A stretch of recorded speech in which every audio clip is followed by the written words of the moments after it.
जय श्री कृष्ण। हरे कृष्ण कृष्ण राधा राधे कृष्ण हरे हरे। जय श्री कृष्ण।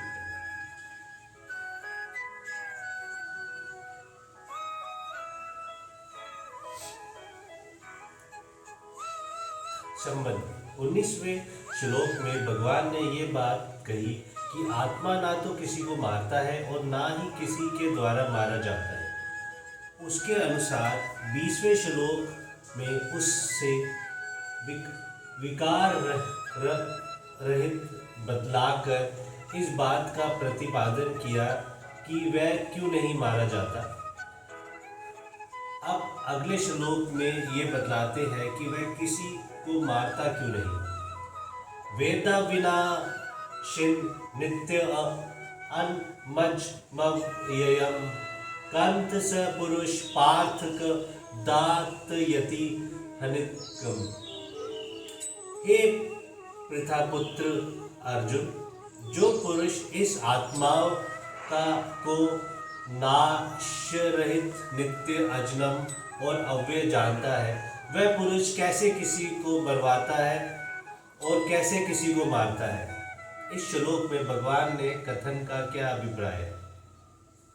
इसमें भगवान ने ये बात दिखलाया है कि जो पुरुष आत्म स्वरूप को यथार्थ जान लेता है, जिसने इस तत्व का भलीभांति अनुभव कर लिया है कि आत्मा अजन्मा, अविनाशी, अव्यय और नित्य है, वह कैसे किसी को मारता है और कैसे किसी को मरवाता है। अर्थात मन, बुद्धि और इंद्रियों के सहित स्थूल शरीर के द्वारा दूसरे शरीर का नाश किए जाने में वह ये कैसे मान सकता है कि मैं किसी को मार रहा हूँ या दूसरे के द्वारा किसी को मरवा रहा हूँ, क्योंकि उसके ज्ञान में स्वर्ग एक ही आत्म तत्व है जो ना मरता है ना मारा जा सकता है, ना किसी को मारता है ना मरवाता है। अतएव ये मारना, मरना और मरवाना आदि सब कुछ अज्ञान से ही आत्मा में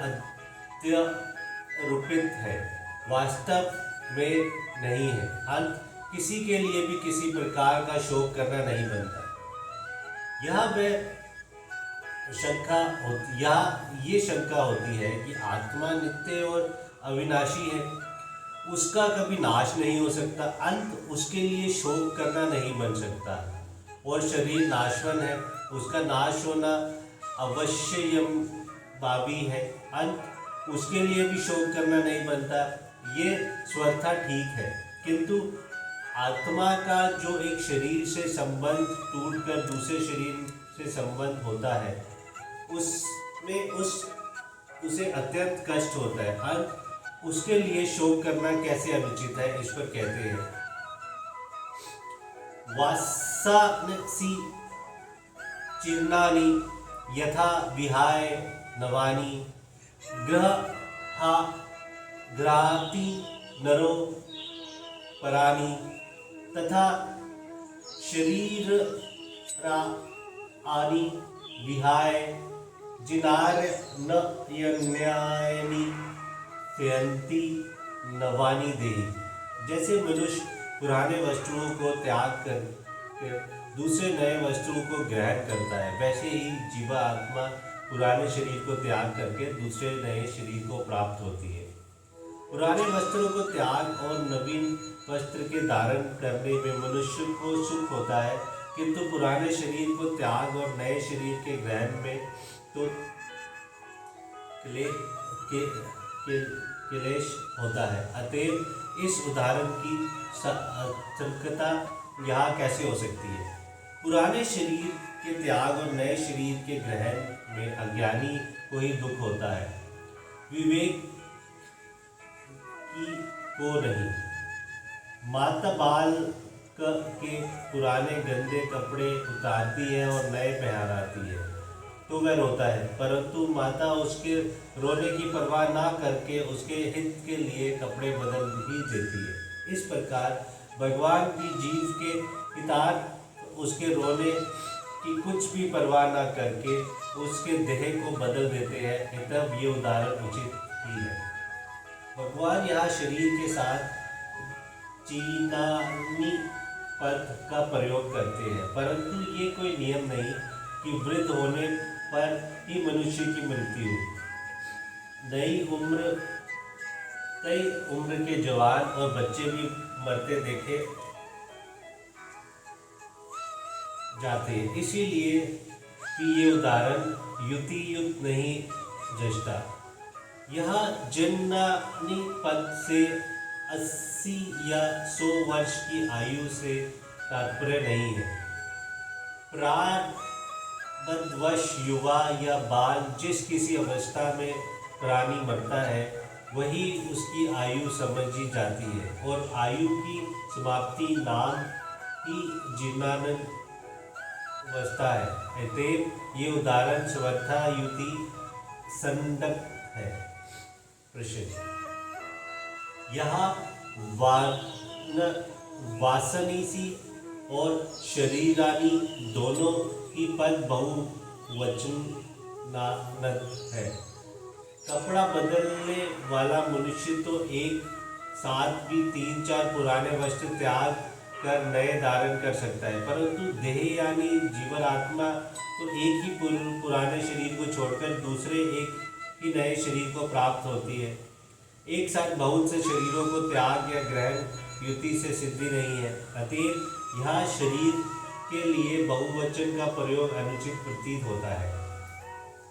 जीवात्मा अब तक ना जाने कितने शरीर छोड़ चुकी है और कितने नए धारण कर चुकी है, तथा भविष्य में जब तक उसे तत्व ज्ञान ना होगा तब तक ना जाने कितने असंख्य पुराने शरीरों को त्याग और नए शरीर को धारण करता रहेगा। इसलिए बहुवचन का प्रयोग किया गया है। स्थूल, सूक्ष्म और कारण भेद से शरीर 3 है। जब जीवात्मा इस शरीर को छोड़कर दूसरे शरीर में जाता है तब ये तीनों ही शरीर बदल जाते हैं। मनुष्य जैसा कर्म करता है उसके अनुसार ही उसका स्वभाव बदल जाता है। सत, रज, तम तीनों गुणमय वैशिष्ट प्रकृति की यहाँ कारण शरीर है। इसी को स्वभाव कहते हैं। प्राय स्वभाव के अनुसार ही अंत काल में संकल्प होता है और संकल्प के अनुसार ही सूक्ष्म शरीर बन जाता है। कारण और सूक्ष्म शरीर के सहित ही ये जीवात्मा इस शरीर से निकलकर सूक्ष्म अनुरूप ही स्थूल शरीर को प्राप्त होता है। इसीलिए स्थूल, सूक्ष्म और कारण भेद से तीनों शरीर के परिवर्तन होने के कारण भी बहुवचन का प्रयोग युक्त ही है। आत्मा को अचल है, उसमें गमन नहीं होता। फिर देही के दूसरे शरीर में जाने की बात कैसे कही गई?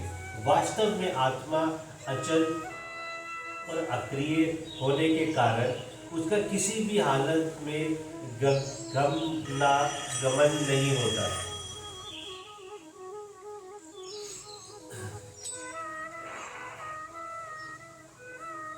पर जैसे घड़े को एक मकान से दूसरे मकान में ले जाने के समय उसके भीतर के आकाश का अर्थात घटाकाश का भी घट के संबंध से गमनागमन सा प्रतीत होता है, वैसे ही सूक्ष्म शरीर का गमनागमन होने से उसके संबंध से आत्मा में भी गमनागमन ही प्रतीत होती है।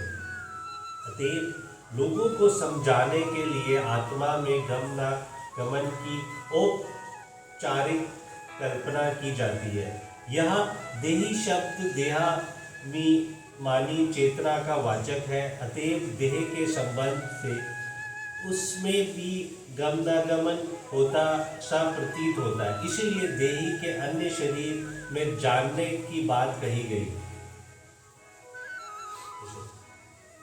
वस्त्रों के लिए ग्रह तथा शरीर के लिए शांति कहा है। एक ही क्रिया से काम चल जाता है, फिर 2 तरह का प्रयोग क्यों किया गया है?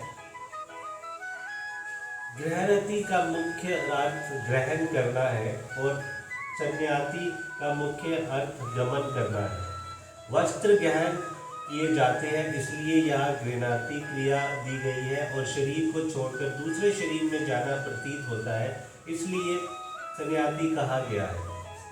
नर और देही इन दो पदों का प्रयोग क्यों किया गया है? एक से भी काम चल सकता था।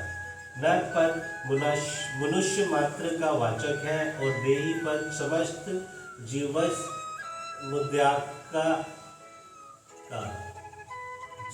मुद्याय का दोनों ही सार्थक है, क्योंकि वस्त्र का ग्रहण या त्याग मनुष्य ही करता है, अन्य जीवन नहीं। किंतु एक शरीर से दूसरे शरीर में गमन सभी